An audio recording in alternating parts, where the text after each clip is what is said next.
Alors, deuxième capsule, continuité du projet de soins, partie 2, donc infirmière et dossier patient.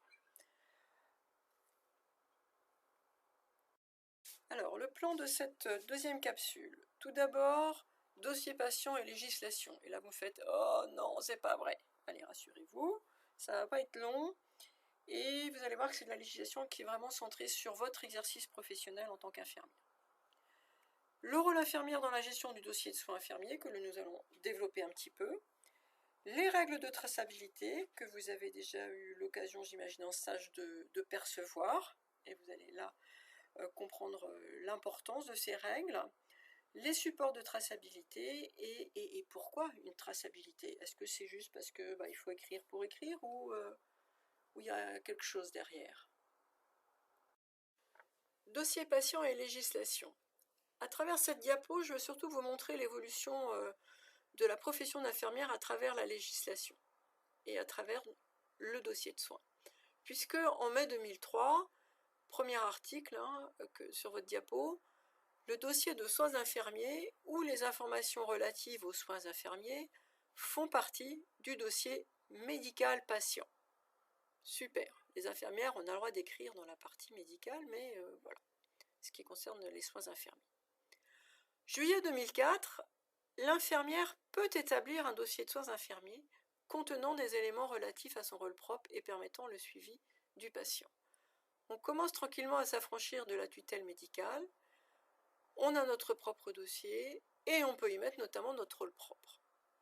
Elle doit aussi veiller à la protection contre toute indiscrétion, etc. Donc ça c'est l'histoire du secret médical et du secret partagé.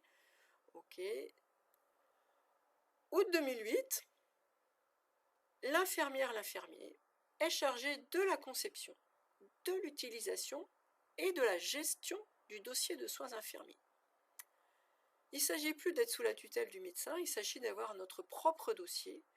On est responsable de la conception, de l'utilisation et de sa gestion.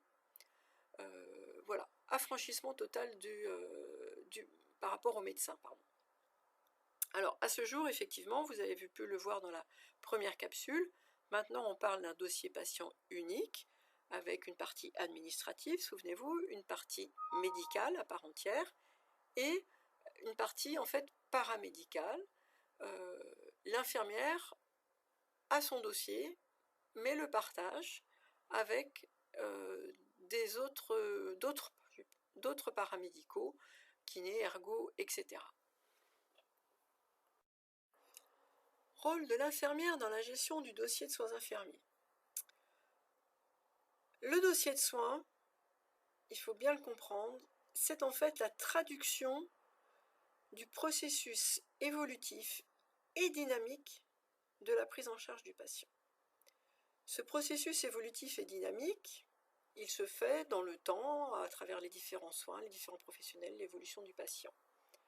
Le dossier de soins permet de traduire en mots et en schémas et en diagrammes ce processus évolutif. Il intègre donc la dimension du raisonnement clinique. Pour soigner quelqu'un, vous devez raisonner, vous devez comprendre ce qui se passe, vous devez lier les éléments les uns aux autres. Ensuite, vous émettez un jugement clinique. Et de ce raisonnement et de ce jugement clinique, vous allez élaborer un projet de soins. Et ça, en partenariat avec tous les autres professionnels qui gravitent autour du patient. Une fois que vous avez élaboré ce projet de soins, vous allez le mettre en œuvre et vous allez tracer cette mise en œuvre. Voilà ce que j'ai fait, voilà ce qui s'est passé, voilà ce que j'ai obtenu. Et ça, c'est vrai pour tous les professionnels, pas que pour vous, mais pour vous certainement. Et donc ce processus, qui s'appuie sur les différents documents que vous avez déjà eu l'occasion de voir, les macro-cibles, d'entrée, de sortie, intermédiaire, qui sont des photos à un moment donné, la situation de la personne, photo à l'entrée, photo à la sortie, photo à un moment donné de l'hospitalisation. Il y a une évolution extrêmement rapide qui nécessite qu'on fasse un point, vraiment, qu'on fasse une photo à ce moment-là, où la personne est là depuis un moment, et puis c'est intéressant de faire un peu une synthèse de ce qui se passe, donc hop, on fait une photo, on fait une synthèse de ce temps T. parce qu'il y a beaucoup d'informations à synthétiser. Ce processus s'appuie sur, bien sûr, les prescriptions médicales, et puis tout ce qui va être diagramme de soins, fiche de surveillance, fiche de transmission ciblée, de suivi de lésions, etc. Tous les éléments écrits que vous allez pouvoir trouver.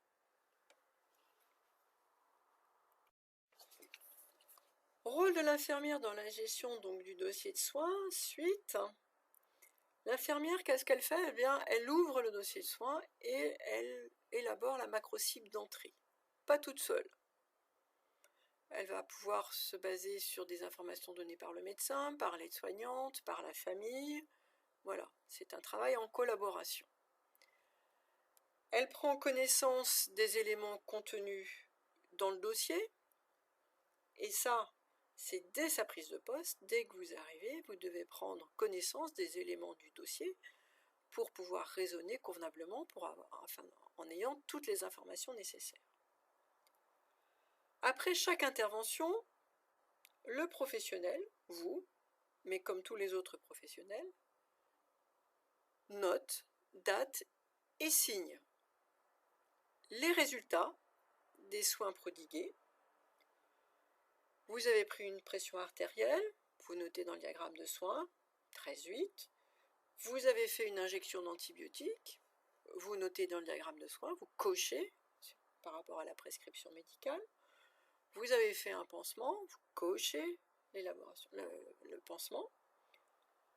Vous allez également noter vos observations sur l'évolution de l'état de santé de la personne soignée. Vous avez pris la pression artérielle, vous avez trouvé 13,8, comme d'habitude, c'est juste notifié dans le diagramme de soins. Ah mince, 9,5, Dame Ned, ça va pas du tout, ça, il y a une évolution de la situation. Du coup, je vais ouvrir une cible. Et vous allez noter vos observations dans cette cible. Tiens donc, problème d'hypotension artérielle, dans cette situation. Vous avez fait une injection d'antibiotiques, c'était la première. Vous constatez que la personne, tout d'un coup, au moment de l'injection d'antibiotiques, devient toute rouge, en sueur, se sent pas bien. Hop, évolution de l'état de santé de la personne, vous ouvrez une cible sur, hypothétiquement, un problème de sensibilité à l'antibiotique. Donc, les résultats, quand tout va bien, sont tracés sur les diagrammes de soins.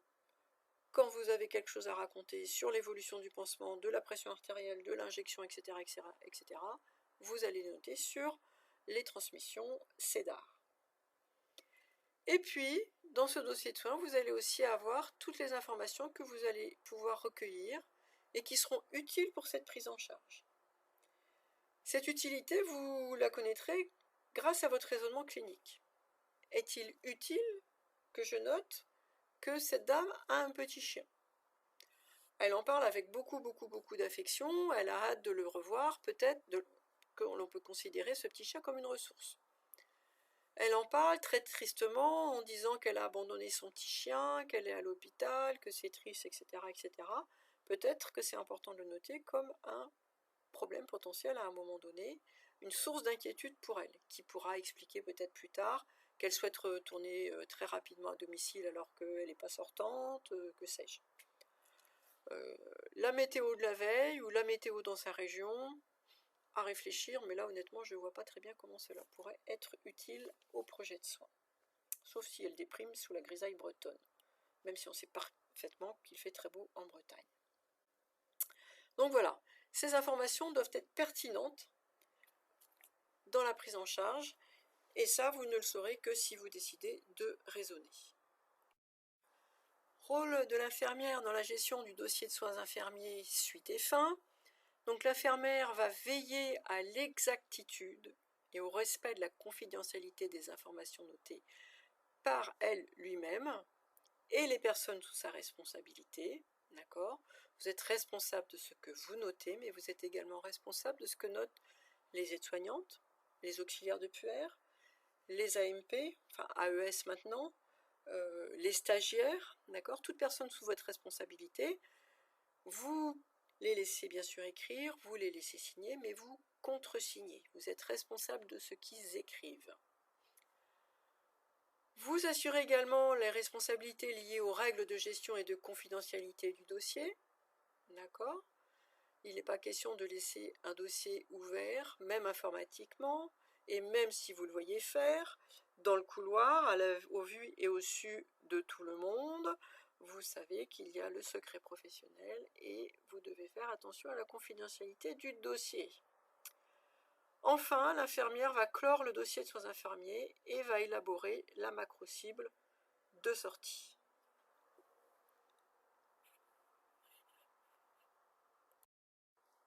Règles de traçabilité. Premier épisode. Les notes infirmières sont concises. Il ne s'agit pas d'écrire 10 lignes quand on peut en écrire que 2. On n'est pas des écrivains dans l'âme, a priori, ou en tout cas pas sur notre lieu d'exercice. Elles doivent être précises. C'est pas la personne a des douleurs, mais c'est douleur, côté à temps, à tel endroit, apparaissant à tel moment. Et c'est pas des maux de tête, c'est des céphalées. Et elles doivent être objectives. Objective, ça veut dire factuel, avec des éléments objectivés, des faits que l'on peut décrire. Il ne s'agit pas de dire que la personne est agressive. Il s'agit de dire que la personne a eu un mouvement de la main lorsque vous avez essayé de lui donner son médicament, par exemple. Voilà comment doivent être rédigées les transmissions ciblées. La traçabilité des actions infirmières doit être également fiable. Vous allez me dire, c'est un peu une lapalisse, je suis d'accord avec vous.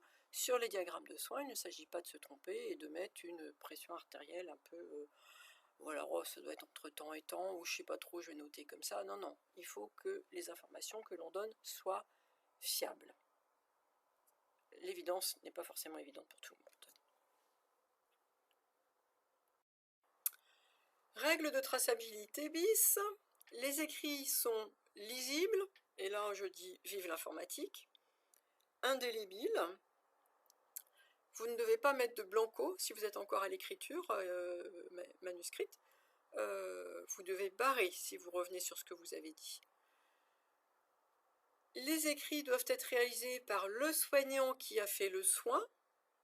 J'en profite pour faire un petit topo sur le fait que dans certains endroits, lorsqu'il y a encore les transmissions et les dossiers papier, le médecin qui dicte la prescription médicale à l'infirmière, ça c'est juste plus entendable. D'accord ? Le médecin, il écrit ses propres prescriptions. Alors avec le dossier patient informatisé, normalement il a un code spécifique, vous ne devriez pas pouvoir rentrer les prescriptions à sa place.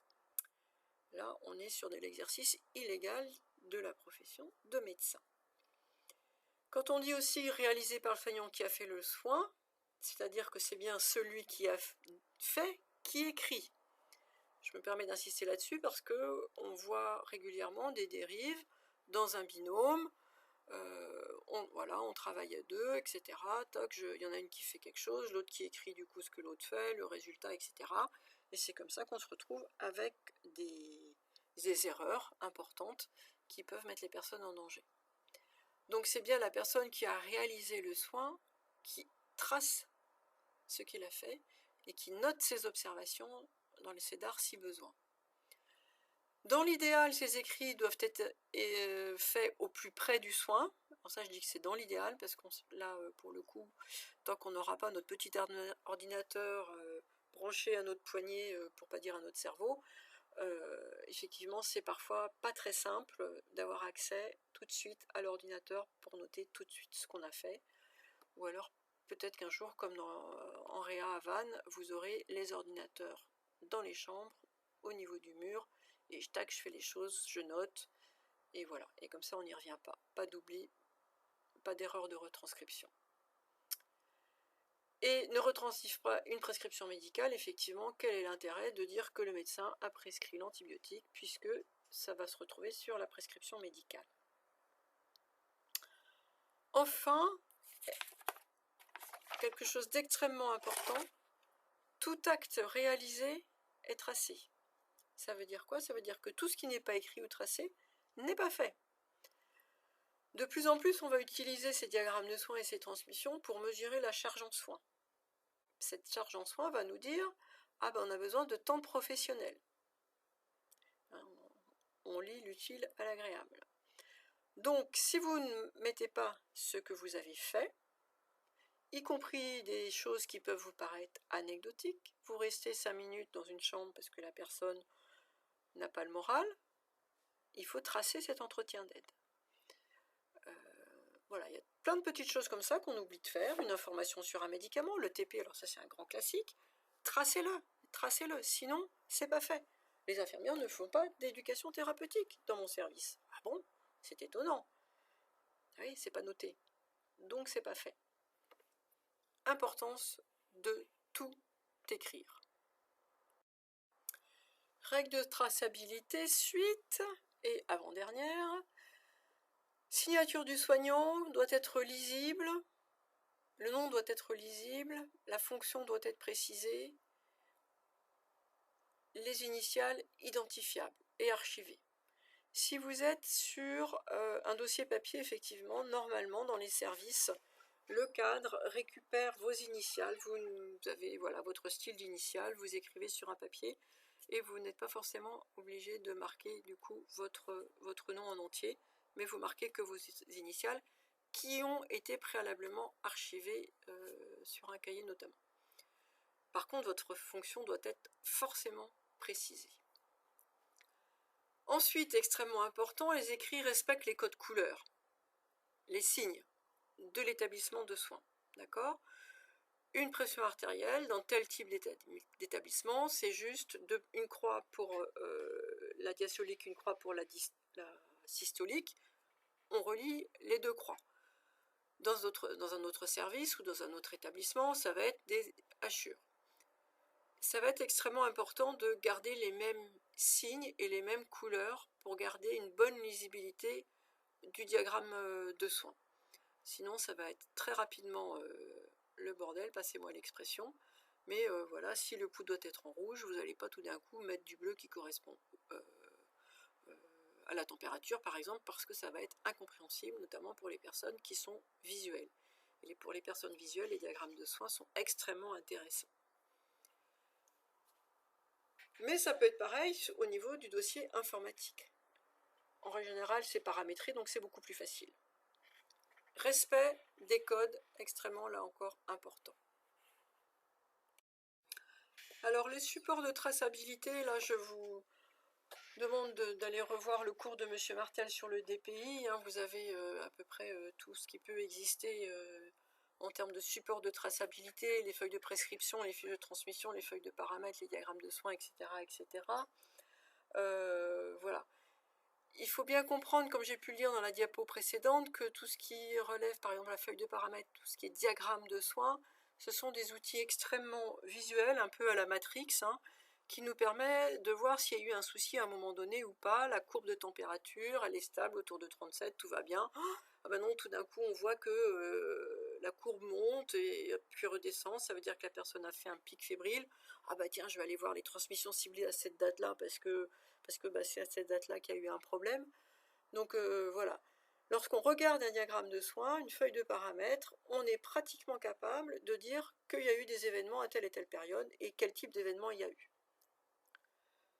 Donc c'est très, très facile comme lecture et ça permet de faire aussi des synthèses très rapidement quand vous arrivez de vacances par exemple, que vous ne connaissez pas la personne, vous regardez les diagrammes de soins, hop, et là vous avez une vue d'ensemble de la situation que vous allez pouvoir peaufiner, affiner en allant lire les transmissions ciblées.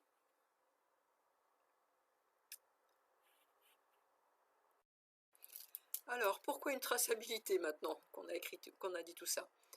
D'une part, tous les produits que vous utilisez, que ce soit des produits à usage unique, que ce soit des produits médicamenteux, ils ont des codes, etc. Ils sont tracés de la fabrication jusqu'à l'utilisation.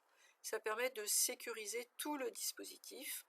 Si jamais on détecte un problème sur un lot, on peut comme ça remonter du lot jusqu'à la source, mais aussi jusqu'au patient qui aura eu ce lot de médicaments ou de produits, etc. Donc c'est intéressant pour ça. C'est aussi très intéressant pour le soignant. D'une part parce que ça vous responsabilise. Alors vous allez me dire oui mais non, bon oui c'est peut-être pas si intéressant que ça. Bah si, être responsable de ce qu'on fait c'est quand même à mon sens très intéressant. Ça évite de s'ennuyer trop vite. Et puis surtout ça va faciliter votre travail. Si vous tracez ce que vous avez fait, vous n'avez plus à y penser. Cette traçabilité permet également de voir ce qui n'est pas fait. Diminution de la charge mentale. Et Dieu sait que actuellement votre charge mentale est importante dans le métier d'infirmier. Donc vraiment cette traçabilité est intéressante de par la responsabilisation, mais aussi cette diminution de charge mentale qui va pouvoir vous libérer et vous allez pouvoir vous intéresser à autre chose que de savoir si mince, est-ce que je l'ai fait, est-ce que je ne l'ai pas fait, etc. Est-ce que ma collègue l'a bien fait, est-ce qu'elle ne l'a pas fait? Non. Enfin pour le patient, et c'est peut-être le plus important, ça va permettre une qualité de la continuité des soins et donc de la prise en charge. Effectivement, vous savez que telle chose a été faite, telle chose est à faire, tout va bien, on suit le processus, on suit le chemin clinique en fait. Donc quand on sort du chemin clinique, hop, on le note et on repart sur autre chose. Mais si vous ne notez pas ce que vous avez fait et que votre collègue est très consciencieuse, s'aperçoit que vous n'avez pas noté, elle va dire c'est pas fait. Et elle va refaire. Du coup, le patient va avoir droit à sa double dose d'anticoagulant, sa double dose d'antibiotiques. Au mieux, il vous dira non mais attendez, là j'ai déjà eu l'injection. Au pire, il vous dira rien du tout et voilà. Donc en termes de confiance, c'est pas vraiment l'idéal et c'est vrai que la confiance fait partie de la qualité de la prise en charge. Donc voilà, une traçabilité au service de l'administration, il faut être honnête, hein, mais surtout une traçabilité au service du patient et à votre service. Voilà, je crois que j'ai terminé pour cette deuxième capsule. Rendez-vous pour la troisième sur la planification des soins.